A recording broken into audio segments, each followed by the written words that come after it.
दोस्तों, हर कोई चाहता है कि वो जल्दी से जल्दी अमीर बने और अपनी जवानी में ही करोड़ों रुपए कमा ले, लेकिन सच कहें तो ऐसा कम ही हो पाता है और कम उम्र में करोड़पति बन पाना सबके लिए पॉसिबल नहीं होता, क्योंकि ना तो सबको करोड़ों रुपए की जॉब मिल सकती है, क्योंकि ऐसी जॉब अवेलेबल नहीं है, और हर कोई बिजनेस भी नहीं कर सकता। इसलिए जवानी में हर कोई अमीर नहीं बन सकता। इसलिए ऐसा सोचना कि मैं अभी अमीर बन जाऊंगा, ये माइंडसेट ना तो आपको अभी अमीर बना पाएगा और ना ही आप रिटायरमेंट तक कुछ कर पाओगे। इसलिए सबसे प्रैक्टिकल तरीका है कि लेट अमीर बनना, लेकिन अमीर जरूर बनना। अगर आप बिजनेस नहीं कर रहे हैं, आपके पास करोड़ों की नौकरी नहीं है और आप एक मिडिल क्लास हो, तो हम आपके साथ एक स्ट्रेटजी शेयर करते हैं और आप जरूर उस स्ट्रेटजी को पसंद करोगे, क्योंकि ये 5 साल काम और जिंदगी भर आराम वाली स्ट्रेटजी है। और ये स्ट्रेटजी उन लोगों की है जिनकी सैलरी सिर्फ 20-30 हजार रुपए है। तो चलिए शुरू करते हैं। सबसे पहले आप 3 लड़कों से मिलिए जिनका नाम मोहित, अमित और मनोज है। मोहित की उम्र 20 साल है, अमित की 25 और मनोज की 30 साल। मोहित ने अभी कमाना शुरू किया, इसलिए उसकी सैलरी सबसे ज्यादा कम है और उसे महीने के सिर्फ 15,000 मिलते हैं। अमित को काम करते हुए कुछ साल हो गए हैं और उसकी सैलरी 25,000 है। फिर मनोज की बात करें तो उसकी नौकरी का सबसे ज्यादा एक्सपीरियंस है उसे, इसलिए उसकी सैलरी 35,000 है। इन तीनों की स्ट्रेटजी सेम है। तीनों SIP की मदद से निवेश कर रहे हैं और 55 की उम्र में रिटायर होने का सोच रहे हैं, और तीनों ही इंडेक्स फंड में निवेश करते हैं। बस इनकी स्ट्रेटजी में एक फर्क है और वो है उनके SIP अमाउंट में।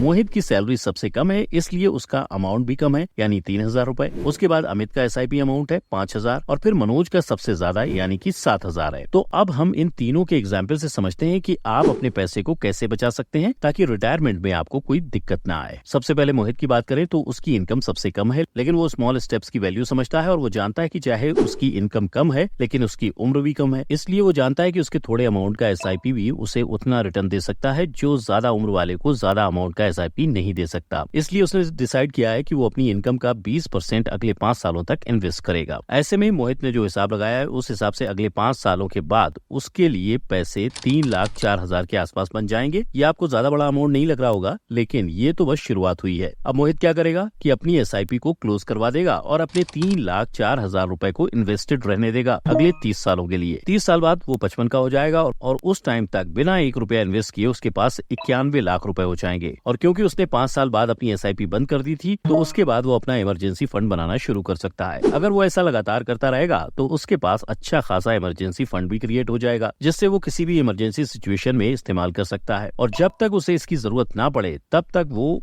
उसे ऐसे ही बढ़ने के लिए छोड़ सकता है। वो अपने आप ही बढ़ते रहेंगे और सेफ रहेंगे। और अगर उसे 55 तक की उम्र भी इमरजेंसी फंड की जरूरत ना पड़े तो वो इमरजेंसी फंड भी बढ़ते बढ़ते लाखों तक पहुंच जाएगा। और फिर इतने सालों में मोहित अपनी रिटायरमेंट और इमरजेंसी फंड दोनों को इकट्ठा कर लेगा और बाकी की लाइफ को अपनी मर्जी से एंजॉय कर पाएगा। क्योंकि अगर इंसान की जिंदगी में आगे की जिंदगी को जीने का डर और इमरजेंसी में क्या करेंगे इस बात का डर निकाल दिया जाए, तो वो इंसान आराम से अपनी जिंदगी जी सकता है। और ये स्ट्रेटजी भी इसी मकसद से बनाई गई है। इसका मकसद ज्यादा पैसा कमाना नहीं है, बल्कि आपको जिंदगी को सही तरीके से जीना सिखाना है। तो अगर आप भी मोहित की उम्र के हैं तो आप भी इसी स्ट्रेटजी का इस्तेमाल कर सकते हैं एक हैप्पी, हेल्दी और सेटिस्फाइंग लाइफ जीने के लिए। और अगर आपकी सैलरी कम या ज्यादा है तो आप अपने SIP अमाउंट को भी उस हिसाब से डिसाइड कर सकते हो। बस इस बात को ध्यान रखिए कि आपको अपनी सैलरी का 20% इन्वेस्ट करना है और जैसे जैसे आपकी सैलरी बढ़ती जाए अपने खर्चों को बढ़ाने के बजाय SIP के अमाउंट को बढ़ाना है, जब तक आप अपने डिजायर्ड गोल को अचीव नहीं कर लेते। अब अमित की स्ट्रेटजी देखते हैं। ये उन लोगों के लिए है जिनकी उम्र 25 साल के आसपास है। अगर आपकी उम्र ज्यादा है और आप कमाई कम कर रहे हैं तो पहले आपको अपनी इनकम इंक्रीज करने पर फोकस करना होगा, क्योंकि उसके बिना आपको वैसे रिजल्ट्स नहीं मिल पाएंगे जैसे हम आपको इन स्ट्रेटजीज में बता रहे हैं। तो अगर हम अमित की स्टोरी देखें तो उसे अब इन्वेस्टमेंट के बारे में पता चलने लगा है, तो उसने भी अपने पैसे SIP में इन्वेस्ट करने शुरू कर दिए हैं। वो अपनी सैलरी का 20% इन्वेस्ट करता रहा और ऐसा उसने अगले 6 सालों तक किया। 1 साल ज्यादा इसलिए क्योंकि वो लेट शुरू कर रहा है और अच्छा अमाउंट हासिल करने के लिए उसे ज्यादा लंबे समय तक इन्वेस्ट करना पड़ेगा। तो 6 साल बाद उसकी वैल्यू होगी 6,71,000 रुपए। उसके बाद वो आगे पैसे इन्वेस्ट नहीं करेगा, लेकिन जो पैसे बने हैं उसे वह विड्रॉ नहीं करेगा और उसे ऐसे ही ग्रो होने के लिए छोड़ देगा अगले 24 सालों के लिए, क्योंकि 55 की एज में उसे रिटायर होना है। तो इतने सालों बाद उसे जो वैल्यू मिलेगी वो होगी 1 करोड़ रुपए, और ये अमाउंट उसकी फाइनेंशियल नीड को पूरा करने के लिए उसे हेल्प करेगा। और इमरजेंसी फंड के लिए अमित वही सेम तरीका अपनाएगा कि अपनी SIP बंद करने के बाद वो अपना इमरजेंसी फंड के लिए जोड़ना शुरू कर देगा, जिसे वो किसी भी इमरजेंसी के लिए यूज कर सकता है। और जब तक उसके ऊपर ऐसी कोई सिचुएशन ना हो तब तक वह उसे ग्रो होने दे सकता है। और इस तरह से अमित भी 10 साल तक मेहनत करके अपने रिटायरमेंट और किसी इमरजेंसी सिचुएशन को हैंडल करने के लिए रेडी हो जाएगा और बाकी की लाइफ को वो पीसफुली जी पाएगा। अब आखिर में रह जाता है मनोज। जैसा कि हमने आपको बताया कि मनोज की उम्र 30 साल है और उसकी सैलरी है 35,000। लेकिन मनोज ने अभी तक कोई सेविंग या इन्वेस्टिंग शुरू नहीं की है, लेकिन अब वो इन्वेस्ट करना चाहता है। लेकिन क्योंकि वो लेट हो गया है, इसलिए उसे ज्यादा अमाउंट की SIP से शुरू करना पड़ेगा और ज्यादा लंबे समय तक के लिए निवेश करना पड़ेगा ताकि उसे अच्छे रिजल्ट्स मिल पाएं। तो उसे अगले 7 सालों के लिए 7,000 की SIP करवानी होगी और जब 7 साल पूरे हो जाएं तो 3 सालों के लिए इमरजेंसी फंड के लिए SIP लगाने होंगे और उसने ऐसा ही किया और 7 साल बाद उसका इन्वेस्टमेंट फंड बन गया 12,22,000 रुपए। इसके बाद उसने SIP बंद कर दी और पैसे को ग्रो होने के लिए छोड़ दिया। रिटायरमेंट के समय तक उसके लिए पैसे ग्रो होकर बन जाएंगे 93,90,000 रुपए। रिटायरमेंट की तरफ से